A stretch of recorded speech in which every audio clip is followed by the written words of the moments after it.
Approximately 48 years ago today, I began what I consider a journey into the martial arts. And today, I still remain a martial artist. I have never had a break. I have never took a respite. I have never took a vacation. I have never semi-retired and come back. I have always been a martial artist. I have always been a student of martial arts. I've always been a practitioner, and even 35 plus years ago, an instructor up until this present. And I do not regret any moment of that experience. As a matter of fact, I am humbled. It is for this reason I would like to say happy birthday to the most prolific, the most inspirational martial arts master in my life that is responsible for me ever beginning martial arts, and that is Bruce Lee. Today's date is November 27th, 2019. It was on this date in 1940 Bruce Lee was born in San Francisco to Grace Lee and Lee Hoi Chun. Bruce Lee lived in Hong Kong, raised as a child, then he came back to America, opened several martial arts schools under his newfound creation of Jeet-kune-Do. Prior to that, he had under his belt approximately 20 movies as a youth.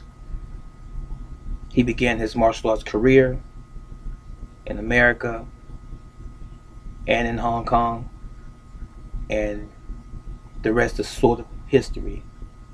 We all know him as the Little Dragon, Lee Sao Lung, or even Jun Fan. He inspired me to study martial arts, and as I said, I have never looked back, never regretted it.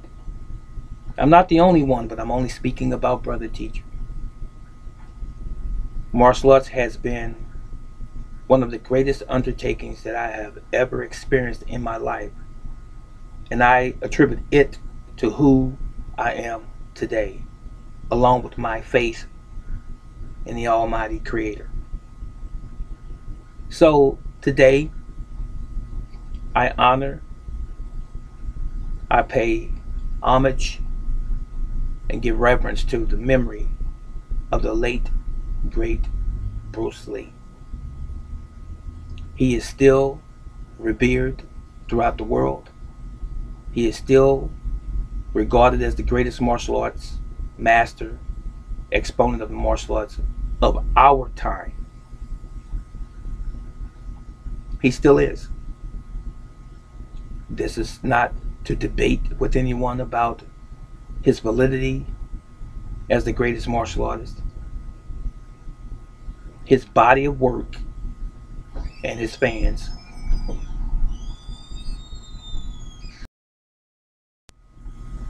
again, his body of work and his fans attest to the fact that he was a very special human being. Not only in the martial arts, a lot of people are not aware of this, but the impact that he has had on the world as it relates to the racial divide between China and America and even other parts of the world. He broke that curtain in half, so to speak. He severed the ties between the Western world and Asia. Bruce Lee actually did that. And as it relates to whites marrying other ethnicities, Bruce Lee did indeed experience some degree of prejudice and bias for marrying Linda Lee. But he got over it. He didn't see color, which no one should. And again, the rest is history. I thank him for his contributions in the martial arts. I thank him for the legacy that he's left behind. I thank him for Linda Lee for sticking by his side. I thank him for Shannon Lee, who continues to help keep his memory alive and his contributions to the martial arts. And I thank Dan Inosanto for being one of his head students who has also perpetuated his legacy through his lectures and instruction, along with the other body of individuals, students and friends that are left behind. That was all.